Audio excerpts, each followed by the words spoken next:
منور صاحب آپ نے سنی میاں افتخار حسین صاحب کی دونوں باتیں؟ جی میں نے سنی. فرمائیے. اس سے پہلے آپ نے ایک سوال کیا تھا، پھر ایک اور سوال کیا تھا، اب یہ کوئی تیسرا سوال ہے. پہلے میاں افتخار حسین صاحب کا سوال ہے. میاں صاحب کا جواب دے دیں. میاں صاحب کی حکومت ہے صوبہ سرحد میں، اور صوبہ پختونخوا کے لوگ جتنے سفر کر رہے ہیں ان کی حکومت میں، اور پشتونوں کی جس طریقے سے دربدر ہو رہے ہیں، گھر سے بے گھر ہو رہے ہیں، ہجرت پر مجبور ہیں، جتنی لاشیں گر رہی ہیں، ان کی حکومتی کے دوران یہ سب کچھ ہو رہا ہے. اور یہ امریکہ کی تعریف میں ردب اللسان ہے. امریکہ کے ہاں میں ہاں ملانے میں کسی سے پیچھے نہیں رہتے. تو ان کو سوچنا چاہیے کہ ان کی حکومت ہوتے ہوئے پختونوں کو جتنا نقصان اٹھانا پڑا ہے، کیا اس سے پہلے کبھی کسی حکومت میں پختونوں کو یہ نقصان ہوا تھا؟ میرا خیال ہے منور صاحب جواب بھی دیں گے. میں منور صاحب یہی کہہ رہا تھا کہ ہم اپنے مفاد کو کیوں نہیں پروٹیکٹ کرتے؟ ہمیں کیا ضرورت پڑی ہے کہ ساری دنیا کی جنگ جو ہے پاکستان میں ہم لڑے؟ دیکھیے یہ نعرہ تو سب سے زیادہ پرویز مشرف نے لگایا تھا، پہلے پاکستان. پھر جو پہلے پاکستان کا نعرہ لگانے والے نے پاکستان کے ساتھ حشر کیا. آپ کیا چاہتے ہیں وہ سلسلہ جاری رہے؟ اور ویسے تو پرویز مشرف ہی کی پالیسیاں اس وقت بھی جاری ہے. ڈرون حملے بھی اس کی تعداد مقدار بڑھ گئی ہے، ملٹری آپریشن بھی بڑھ گیا ہے. تمام دائروں کے اندر پہلے پاکستان والے نے جو نعرہ لگایا تھا اور جو فلسفہ دیا تھا اور جو پورے ملک کو ایک کام کرنے کا طریقہ بتایا تھا، اسی کے مطابق عمل ہو رہا ہے. لیکن یہ دنیا سمٹ گئی ہے، یہ دنیا ایک گلوبل ولیج بن گئی ہے. اس میں آپ اکیلے اور تنہا زندگی نہیں بسر کرتے. آپ کے دشمن بھی مشترک ہوتے ہیں. ہم کہتے ہیں کہ ہمارے پڑوس میں چائنا ہے، ہمارے پڑوس میں ایران ہے، سینٹرل ایشین اسٹیٹس ہیں. ہم سب کے مفادات ایک ہیں، ہم سب کا دشمن بھی ایک ہے. امریکہ کو یہاں آنے کی زحمت ہی نہیں کرنی چاہیے. امریکہ سے کہہ دینا چاہیے کہ وہ ویسے بھی شکست کھا گیا ہے، بہت مصیبت سے دوچار ہے اس وقت. اس کو فیس سیونگ ڈیوائس کو ملنی چاہیے.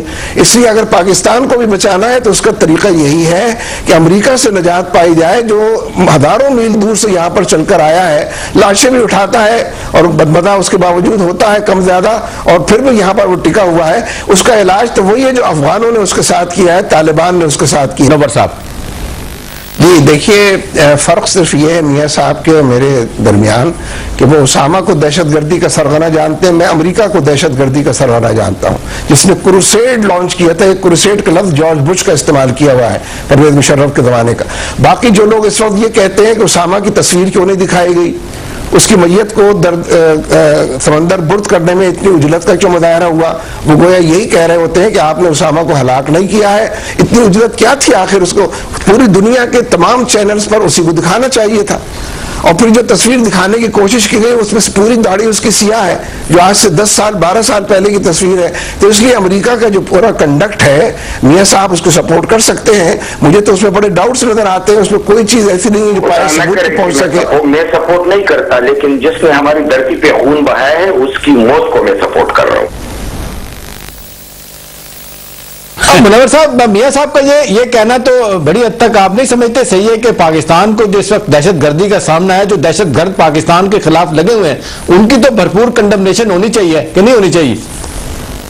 دیکھیں مسئلہ ہونی چاہیے، نہیں ہونی چاہیے، اس کو ٹریس کریں آپ. امریکہ میں 9/11 ہوا، کسی امریکی کو سزا ہوئی؟ کوئی ان کے انٹیلیجنس کا جو نیٹ ورک تھا، کوئی ان کا ایڈمنسٹریٹو نیٹ ورک تھا، کوئی اس کے لیے تو کوئی تحقیقاتی کمیٹی، کچھ بھی نہیں کیا انہوں نے. اور اس میں کوئی افغانستان کا آدمی نہیں تھا، کسی پاکستان کا انہوں نے نام نہیں لیا. چڑھائی ساری افغانستان کے اوپر ہو گئی ہے، چڑھائی پاکستان. یہ انصاف ہے؟ اس کو آپ عدل کہتے ہیں؟ اس 9/11 کو آپ تسلیم کرتے ہیں کہ جیسا امریکہ بیان کرتا ہے وہی درست ہے؟ اس لیے امریکن عزائم مختلف ہیں. اس کی یہ پوری جنگ اس لیے اوباما کو کہنا پڑا ہے کہ اسلام کے خلاف نہیں ہے، اس لیے کہ جنگ ہے ہی اسلام کے خلاف. اور پورے دنیا کے دیکھیے، کشمیریوں کے خلاف جنگ ہے، فلسطینیوں کے خلاف جنگ ہے، افغانیوں کے خلاف جنگ ہے. یہ سارے مسلمان ہیں نا، لیکن کوئی غیر مسلم کے حوالے سے یہ جنگ نہیں. اسی لیے میں نے پہلے عرض کیا تھا کہ قرآن پاک کو نظر آتش امریکہ نے کیا ہے. نبی صلی اللہ علیہ وسلم کے کارٹون یورپ نے اور اس کی تہذیب نے بنائے. کیوں نہیں جانتے میاں صاحب یہ بات، اور دوسرے لوگ اس بات کو کیوں نہیں دہراتے کہ امریکہ سب سے بڑا دہشت گرد امریکہ ہے؟ آپ موقع دیں تو مانتا ہوں. دیکھیے جتنی لیفٹ کی لابی ہے، ہم نے اس کے ساتھ کام کیا ہے، ہم نے اوپر نیچے سب کچھ دیکھا ہے. یہ سارے سوشلزم اور کمیونزم والوں کا اصل قصور یہ تھا، اور اصل غلطی ان سے حکمت عملی کی یہ ہوئی کہ یہ سب کے سب اینٹی ریلیجن ہو گئے. مسلمانوں کے معاشرے کے اندر بھی سوشلزم کی بات کرتے تھے تو بنیادی طور پر اسلام کی مخالفت زیادہ کرتے تھے. بادشاہ خان تو نہیں تھے اینٹی وزر؟ میرا خیال ہے باری باری بولے نا، باری باری بولے آپ تو بات ووٹ پڑتے ہیں. थोड़ा सा तहम्मुल थोड़ा सा मुजाहरा करें। मैं आपकी गुफ्तगू में नहीं बोला हूँ, आप तीसरी मरतबा बोले मेरी गुफ्तगू में, तो इसलिए मैं ये समझता हूँ कि इस पूरे दायरे के अंदर रहते हुए हमें कोई पछतावा नहीं है। रूस को भी हमने गिराया है, इंशाअल्लाह अमेरिका को भी हम गिराएंगे।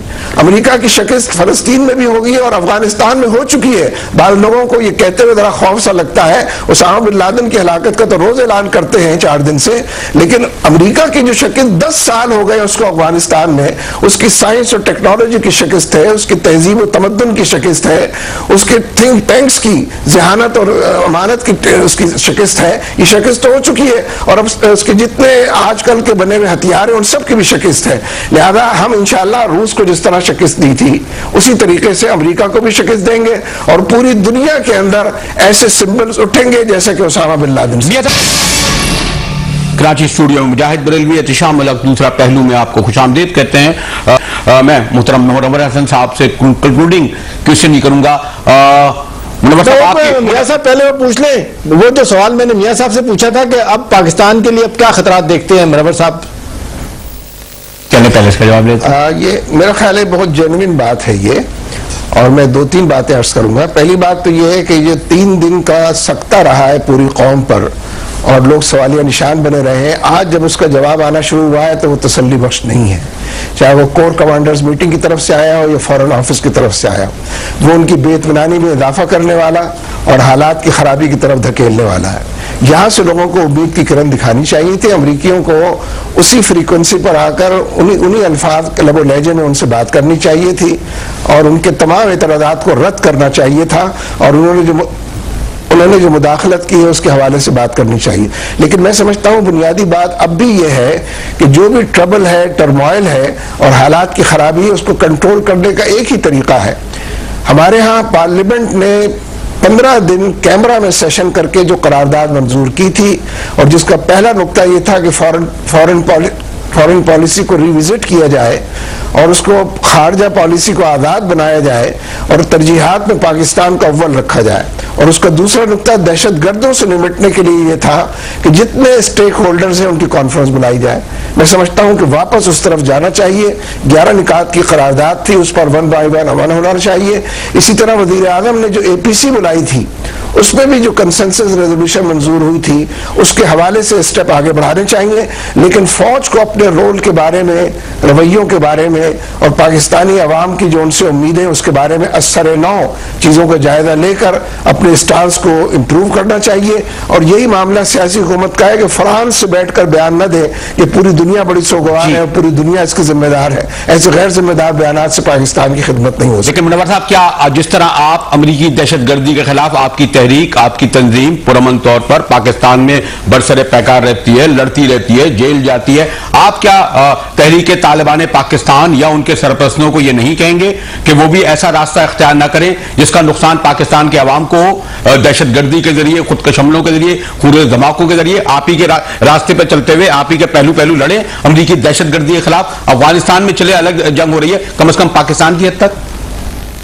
देखिए, हम तो जो पाकिस्तान में कर रहे हैं वो सोच समझ कर रहे हैं, आईन कानून के दायरे में कर रहे हैं और हमें इसमें रास्ता नजर आता है, टनल के उस तरफ रोशनी हमको दिखाई देती है। और तहरीक तालिबान और अलकायदा, मैं अर्ज कर रहा हूं ना, लेकिन हम फौज से भी अपील कर सकते हैं, हुकूमत से भी दरख्वास्त कर सकते हैं और प्रेशर डालने की टैक्टिक्स इस्तेमाल कर सकते हैं। तहरीक तालिबान अपने तजुर्बे से इस नतीजे को अगर पहुंची है कि इसी तहरीक को जारी रहना है तो बिलाशुबा वो इस काम को लेकर आगे बढ़े। लेकिन हम ये समझते हैं कि अगर मुल्क के अंदर बड़े पैमाने पर अवामी दबाव के नतीजे में हालात को बदलने की उम्मीद बाकी है, उस उम्मीद को उन्हें उम्मीद के चिराग से रोशन करना चाहिए और चिरागों से चिराग जलाना चाहिए। यानी दहशत गर्दी का रास्ता आपकी बातों से उनको सपोर्ट नहीं मिलेगी। देखिए, मेरी बातों से तो मुझे नहीं पता फौज को कितनी सपोर्ट मिलती है, जरदारी साहब फौज को नहीं, मैं तालिबान की बात कर रहा हूं। भाई मेरा जुमला पूरा होने देना तो आ जाता है आपसे, आप उसके अंदर फौज का मैंने नाम लिया, सियासी हुकूमत का नाम लिया, तीसरा नाम मेरी गुफ्तगू से तो मुझे को सपोर्ट मिलेगी। मेरे रवैयों को सपोर्ट मिलेगी, मेरी जो कॉन्स्टेंसी है अगर उसके अंदर वसअत पैदा होनी है और बड़े पैमाने पर हम जद्दोजहद, हमने कल अपील की हुई है पूरे मुल्क में जद्दोजहद की और एजिटेशन की, लेकिन जाहिर है कि हम उसके नतीजे में जहन बनाते हैं, कम्युनिकेट करते हैं, जहन रसा पैदा करते हैं और जद्दोजहद के लिए लोगों को आमादा करते हैं। और जद्दोजहद में अगर लाखों लोग शरीक होंगे हर जगह पर, तो मैं नहीं समझता कि फौज एक तरफा तौर पर फैसले करेगी और इनको तालिबान की तहरीक जो है इस पर गौर नहीं करेगी। ये कैसे हो सकता है?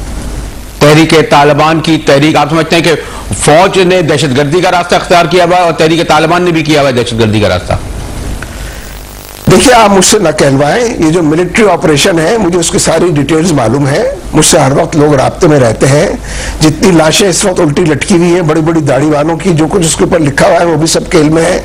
जितनी एक्स्ट्रा जुडिशियल किलिंग हो रही है, मावराए अदालत कत्ल हो रहे हैं, वो भी किसी से मख्फी नहीं है। अगर कोई ये कहे कि पहले तालिबान ने ये किया था अब हम रद्द अमल में कर रहे हैं, तो मैं उनसे ये कहूंगा कि तालिबान तो नॉन एंटिटी थे, वो कोई इंस्टीट्यूशन नहीं थे। 3,500 सिक्योरिटी फोर्सेज का जिक्र नहीं किया जो तालिबान के हाथ मारे गए। आप 35,000 उनसे मासूम शहरियों का जिक्र नहीं कर रहे जो इनके हाथों मारे गए।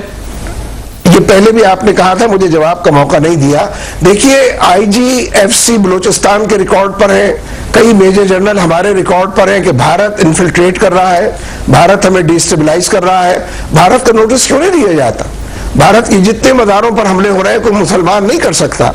जितने बड़े पैमाने पर GHQ तक रसाई हो गई दहशतगर्दों की, जाहिर है। और भारत ने जो बयानात दिए वो भी खुले बयानात दिए पाकिस्तान के हवाले से। साहब, भारत भी गलत कर रहा है, अमेरिका भी गलत कर रहा है, तो ये जो दहशतगर्द कर रहे हैं ये नहीं गलत कर रहे हैं? आप नहीं समझते कि इक्वली ये भी जिम्मेदार है? देखिए, दहशतगर्दी की तो जितनी किस्में हैं उनकी तो सभी मजम्मत करते हैं, हम भी मजम्मत करते हैं, लेकिन ये पैदा इसलिए हो रही है कि भारत के साथ हम दोस्ती और अमेरिका की सरपरस्ती में चल रहे हैं, जो असल दहशतगर्द है। तो फिर जो दहशतगर्द फुटनोट्स में पैदा होंगे उनको बर्दाश्त करना पड़ेगा। मुनव्वर साहब से गुफ्तगू तो जारी सकती है, लेकिन मुझे कहा जा रहा है कि मैं इस गुफ्तगू को कंक्लूड करूं। मैं और एहतशाम लक दोनों मोहतरम मुनव्वर साहब का शुक्रिया अदा करते हैं कि उन्होंने हमारे